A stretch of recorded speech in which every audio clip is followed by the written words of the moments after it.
जी अस्सलाम वालेकुम, मेरा नाम मोहम्मद उसामा ताहिर है फ्रॉम स्टडी टाइम्स कंसल्टेंट। और आज की जो वीडियो है इसमें हम बात करेंगे तलहा से, जिनका अभी रिसेंटली स्टूडेंट का वीज़ा ग्रांट हुआ है फॉर दी बैचलर्स। क्योंकि स्टूडेंट्स को कंसर्न होता है कि जी बैचलर्स की वीज़ा रेशो कम है, तो बैचलर्स के अल्हम्दुलिल्लाह ये मेरा सेकंड वीज़ा है जो इस इंटेक में ग्रांट हुआ है और विदाउट इंटरव्यू ग्रांट हुआ है। इसमें हम मज़ीद बात करते हैं तलहा से। जी तलहा। मेरा नाम तलहा लतीफ़ है। मैंने FSc प्री इंजीनियरिंग की थी 2022 में। उसके बाद मैंने IELTS किया विद 6.5 बैंड्स। तलहा, आपको स्वीडन के बारे में कैसे पता चला था? स्वीडन के बारे में मेरा एक दोस्त आपके थ्रू ना, लाइक सीनियर था मेरा स्कूल में, ठीक है। वो आपके थ्रू गया था स्वीडन, ठीक तो है। उसने मुझे आपका रेफरेंस दिया था। आपने अपना जब प्रोसेस स्टार्ट किया तो उसमें आपको किसी किस्म की कोई डिफिकल्टी, क्योंकि आप तो काफ़ी टाइम से मेरे साथ रबते हुए हैं, 2 साल हो गए हमारे साथ रबते जी हुए, बिल्कुल। तो किसी किस्म की कोई डिफिकल्टी या कोई इशू आपको आया हो? नहीं, कोई इशू नहीं। सीन ऐसे था कि लाइक 2022 में मैं आपके पास आया था, बिल्कुल। तो मैंने सारा आपसे गाइडलाइन ली थी और सारा आपसे पूछा था, लेकिन फिर आपके थ्रू मैंने किया नहीं था। मैंने 2023 टेक के लिए भी किया था अप्लाई, तो वो बाबा के रेफरेंस था कोई, वहाँ से उन्होंने करवाया था मेरा वीज़ा, लाइक एडमिशन अप्लाई करवाया था 2023 के लिए। ठीक है। तो लाइक जब एडमिशन अप्लाई किया, फिर उसके बाद एडमिशन कंफर्म हुआ, तभी मैं आपसे कॉन्टेक्ट में था, मैं आपसे पूछता रहता था चीज़ें। तो जब मेरा एडमिशन कंफर्म हुआ तो उस टाइम एम्बेसी जो थी, इस्लामाबाद एम्बेसी, वो क्लोज हो चुकी थी। तो उस तब भी इथोपिया केसेस हो रहे थे, तो जब पापा को पता लगा कि इथोपिया जाना पड़ेगा केस प्रोसीड करवाने के लिए, बायोमेट्रिक्स या इंटरव्यू के लिए, तो तब उन्होंने मुझे मना कर दिया कि नहीं जाना। वो वहाँ पे मतलब सिक्योरिटी का सिक्योरिटी कंसर्न था। जैसा लोग कहते हैं स्नैचिंग हो जाती है, ये रॉबरी हो जाती है, जैसे वो जाता है, तो उन्होंने मुझे कहा कि नहीं जाना। फिर मैंने मतलब वो साल मेरा वेस्ट किया। फिर 2023 में जब आपके मैंने 2024 में जब आपके मैंने देखे कि वीज़ास लग गए हैं, वीज़ा ग्रांट हो रहे हैं स्वीडन के, फिर मैंने आपसे दोबारा कनेक्ट किया। मैं आपके पास आया इधर, मैंने आपसे सारा पूछा, फिर आपसे अप्लाई करवाया, तो अल्हम्दुलिल्लाह वीज़ा ग्रांट। अभी आपने जब आपका दोबारा एडमिशन हुआ है, वीज़ा फाइल हुआ है, इंटरव्यू प्रिपरेशन हुई है, उसमें आपको क्या डिफिकल्टीज आई हैं, या किस उसको उस सारे प्रोसेस में आप क्या उसके बारे में आप कहना चाहेंगे, कि आपकी क्या राय है उसके बारे में? मैं यही कहना चाहूँगा कि मतलब एडमिशन तक तो जब मतलब एडमिशन कंफर्म हुआ तब तक तो मुझे कोई हर्डल नहीं थी। मेरा ख्याल है मैंने 3-4 महीने तो लगते हैं एडमिशन कंफर्म होते।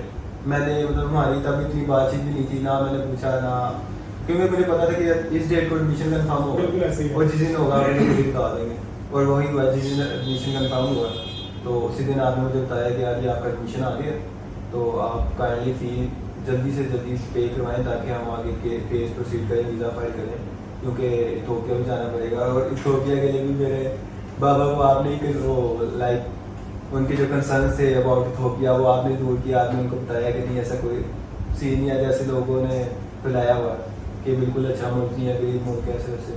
तो आपने जो उनके कंसर्न से उनको क्लियर किए। और आप इथोपिया गए हैं तो आपको वहाँ पे आपका क्या एक्सपीरियंस रहा है? आपको जो लोगों की बातें हैं कि चीज़ें स्नैच हो जाती हैं, मारते हैं वो लोग, उसके बारे में आपका अपना पर्सनल क्या? आप तो मतलब 2-3 दिन स्टे भी करके घूम फिर के भी आए हो, तो आप थोड़ा सा उसमें अपना क्या राय देंगे कि इथोपिया जाना चाहिए? खासतौर पे जो स्टूडेंट्स फैमिलीज के साथ अप्लाई कर रहे हैं, बच्चों के साथ अप्लाई कर रहे हैं, तो आपको वहाँ पे कोई फैमिलीज मिली हैं या आपका क्या एक्सपीरियंस रहा है वहाँ पे? मेरा एक्सपीरियंस इथोपिया का तो बहुत ही अच्छा रहा, मतलब बहुत ज़्यादा अच्छा रहा। मैं तो सबको यही कहूँगा कि आप भी इथोपिया जाएँ, इसी बहाने आप घूम फिर भी लेंगे। लाइक मैं गया हूँ, मंडे की मेरी फ्लाइट थी, ट्यूसडे को मेरे बायोमेट्रिक से इंटरव्यू हुआ मेरा। बिल्कुल। ये चीज़ मैंने बोला मैं आ गया था, तो मेरे बायोमेट्रिक्स हुए हैं, बायोमेट्रिक दे के हम बाइक गए। अब सीन ऐसा हुआ कि जब मंडे को मैं गया हूँ, रात को हम खाना खा रहे थे, वहाँ पे पाकिस्तानी लड़के थे 2-3, उनके साथ मतलब टेबल पे बैठे बैठे ऐसी दोस्ती हुई है। सुबह बैठे हम वैसी, और वॉकिंग डिस्टेंस पे हम वैसी थी जो होटल का आपने हमें बताया था। जी ठीक है। तो वॉकिंग डिस्टेंस बिल्कुल वैसी थी। हम गए एम्बेसी से, उस टाइम वो गार्ड भी उसने कहा कि आप वेट करें, सामने बैठे, घंटा भी था उसमें ना टाइम स्टार्ट होना। हाँ, हमने मतलब लाइक इतने अच्छे हैं इथोपिया के लोग, वो मतलब बहुत अच्छी तरह आपको वेलकम करते हैं, आपके साथ बातचीत करते हैं। तो पीछे लाइब्रेरी थी, हम लाइब्रेरी में चले गए, 2-3 दोस्त थे, लाइब्रेरी घूमने विजिट किया सारा, और वो बहुत अच्छी तरह वेलकम, वो हमें खुद कहते थे आप आए देखें सारा, मतलब बहुत अच्छे लोग थे। कोई ऐसी बात नहीं कि स्नैचिंग वगैरह, कोई ऐसा सीन नहीं। हम रात को 10-10 बजे बाहर फिरते रहे, रोड पे, कोई चक्कर नहीं था। उसके बाद फिर नेक्स्ट डे फैमिलीज भी वहाँ पे काफ़ी ज़्यादा फैमिली थी जो जिनके बच्चे भी साथ थे, हस्बैंड वाइफ भी थे। तो लाइक जो थर्ड डे था, वेडनेसडे शाम को मेरी फ्लाइट थी और मॉर्निंग में वहाँ पे आए एक अंतोतो पार्क। ठीक है मतलब वहाँ जिस तरह हमारे इस्लामाबाद में सामने पूरा इस्लामाबाद नजर आता बिल्कुल है, ऐसे ही है। वहाँ पे अंतोतो पार्क है, वहाँ से पूरा छोटे नजर आता है। वो हम फिर वहाँ प्लान हम चारों का था, वो सारी फैमिलीज कहती है हमने भी जाना, हम सारे कंबाइन होके गए हैं। बहुत मतलब एक फैमिली वाला सारा सीन था। हम गए हैं, घूमे हैं, फिरे हैं, उधर से आए हैं, फिर बाहर भी घूमते फिरते रहे हैं। मतलब बहुत मेरा अच्छा एक्सपीरियंस रहा। ये जो लोगों ने फजूल के वो कहा स्नैचिंग हो जाती है, रोबी हो जाती है, ये होता है, कोई ऐसा सीन नहीं। बहुत अच्छा मुल्क है और बहुत साफ सुथरा। मतलब मैं रिकमेंड करूँगा कि जाना चाहिए, कोई इशू नहीं है इस चीज़ में। ठीक है, आप इंटरव्यू के बारे में क्या कहेंगे? इंटरव्यू की तैयारी के टाइम पे क्या आपको डिफिकल्टी कोई आई है? वो तो आपकी गुड लक है कि आपका इंटरव्यू हुआ नहीं, लेकिन जो आपको स्टूडेंट्स वहाँ भी मिले हैं, तो उनके जिनके इंटरव्यूज भी हुए हैं, उनकी तैयारी में और आपके जो तैयारी प्री प्लान जो तैयारी हो चुकी थी, उनमें कोई डिफरेंस? सीन ऐसे था कि मतलब जब अप्लाई किया तब तो यही था कि इंटरव्यू ही होना है। बिल्कुल ऐसे ही है। तो मैं उसामा भाई के मतलब ऑफिस के नियर बाई मेरा घर था। मैंने उसामा भाई को कहा कि यार मेरा ना इंटरव्यू की, क्योंकि मैं ना थोड़ा लाइक कॉन्फिडेंस लो था मेरा। मैंने उसामा भाई को कहा कि यार आप ना मेरी इंटरव्यू की तैयारी करवाते हैं। तो उसामा भाई ने कहा कि यार आप ऑफिस ही होता हूँ, मैं आप ऑफिस आ जाएगा, मैं तैयार करवा दूंगा, नो इशू। मैं 2-3 महीने से उसामा भाई के पास डेली आता था, आगे इंटरव्यू की मैंने तैयारी करनी थी, बैठना।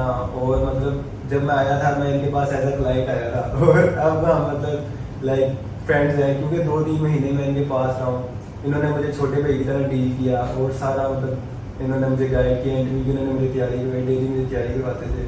वो तो मेरी गुड लक थी कि और सामने इंटरव्यू नहीं आया मेरा। लेकिन मेरा वहाँ पर कुछ दोस्त मैंने बताया, कोई धोखे में दोस्त मिला था, वो भी सेम बैचलर्स का था, लेकिन उसका इंटरव्यू था। ठीक है। और वो आपने फिर मुझे ये चीज़ बताई कि ये जो इंटरव्यू होता है ना, और ये जो बायोमेट्रिक डिग्री तो सेम थी, मतलब वो भी बैचलर का था, मैं भी बैचलर का था, उसका इंटरव्यू था जो बायोमेट्रिक से। तो फिर आपने बताया कि जो होता है SOPs पे डिपेंड होता है, जो उसामा भाई ने स्टेटमेंट ऑफ पर्पस पे उसामा भाई ने होता है SOPs ही इस तरह की लिखी थी कि लाइक उन्होंने मेरा इंटरव्यू किया ही नहीं, उन्होंने सिर्फ कहा बायोमेट्रिक से, और बायोमेट्रिक के लिए मैं गया था। और इसके अलावा आपको या आपकी तरफ से अपनी तरफ से कोई रिकमेंडेशन या कोई आप एक आपने आगे बात बोलना है, मैं बाद में बताता हूँ कौन सी बात? यही बात थी कि मतलब वो सेम लड़का था, बैचलर्स पे था, उसका इंटरव्यू था और मेरे बायोमेट्रिक थे। और वो इस चीज़ को वो मुझे देख के यार कहते यार कैसे, मतलब मेरा सेम डिग्री है तो फिर आपका कैसे इंटरव्यू, मेरा इंटरव्यू आपके कैसे बायोमेट्रिक? आपके साथ आपसे 2-3 दिन पहले ही वो एमन सज्जाद भी गई थी, उनका जो फैमिली के साथ वीजा ग्रांट हुआ, वो भी बैचलर की स्टूडेंट थी। तो SOP डेफिनेटली एक बहुत इंपॉर्टेंट रोल अदा करती है इसमें। आपकी SOP स्टेटमेंट ऑफ पर्पस जो है वो यहाँ पे बहुत एक छोटी सी एक 1 पैराग्राफ होता है अराउंड 160 वर्ड्स का, वो इतना कॉम्प्रिहेंसिव और इतना कंप्राइज किस्म का लिखा होना चाहिए कि आप उसमें अपना सारी चीज़ें क्लियर करें। आप अपना केस ऑफिसर को एक अच्छा अपना मोटिव अपना उसको बता दें ताकि वो उसको चीज़ें क्लियर हो जाए, वो इंटरव्यू की तरफ ना जाए। इसके अलावा कोई आपको हर्डल या कोई आप रिकमेंडेशन देना चाहे जो प्रोसेस को इम्प्रूव करने के लिए या किसी भी और चीज़ के लिए? नहीं, हर्डल तो कोई बिल्कुल भी कोई नहीं आई है। और मैंने थोड़ा आपको तंग किया, सब भाई मेल करे, सब भाई मेल करे, क्योंकि मतलब वीज़ा मेरा वो बायोमेट्रिक की डेट ना थोड़ी मेल डेट आई थी बायोमेट्रिक के लिए। उसके बाद फिर मैं गया, मतलब इस चीज़ में टाइम लगा, तो पीछे दिन कम थे, तो मैं डेली सामा भाई मेल करो, सामा भाई मेल करो। इन्होंने एक दफ़ा मेरे कहने पे मैंने मतलब ज़बरदस्ती मैंने इनसे मेल करवाई। इन्होंने मुझे काफ़ी बोला था ना वेट कर लो आ जाएगा, वेट कर लो आ जाएगा। मैंने इनसे मेल करवाई, फिर जिस दिन वीज़ा ग्रांट हुआ उस दिन मैं इनको कह रहा था कि सामा भाई आप केस ऑफिसर को डायरेक्ट कॉल करें, आप कॉल करें। मैंने भी इतना बोल ही रहा था कि सामा भाई कॉल करें, मैं इनको कन्विंस कर रहा था कि यार कॉल कर दो, कुछ नहीं होता। और इतनी ही देर में मेल आई है और सामा भाई ने कहा ये लो वीज़ा आ गया। चले फिर थोड़ा सा ट्रस्ट रख के चलना चाहिए, हौसला होना चाहिए। आप जब अपना प्रोसेस कर देते हैं तो फिर कुछ चीजें जो होती हैं वो माइग्रेशन के एंड पे चली जाती हैं जिन पे आपका कंट्रोल नहीं रहता है, तो उसमें फिर आपको बड़ा एक वो तहम्मुल मजाजी से जो है ना वो वेट सब्र करना पड़ता है। इसके अलावा बाकी स्टूडेंट्स को कोई रिकमेंडेशन देना चाहें? बाकी स्टूडेंट्स को मैं यही रिकमेंडेशन दूंगा, क्योंकि मैंने बताया कि मैंने 2023 में भी अप्लाई करवाया था स्वीडन के लिए, तो मतलब वो भी मैंने और भी कंसल्टेंट देखे थे, लेकिन जो मैंने उसामा भाई ने जिस तरह मुझे डील किया, अपने छोटे भाई की तरह मुझे डील किया।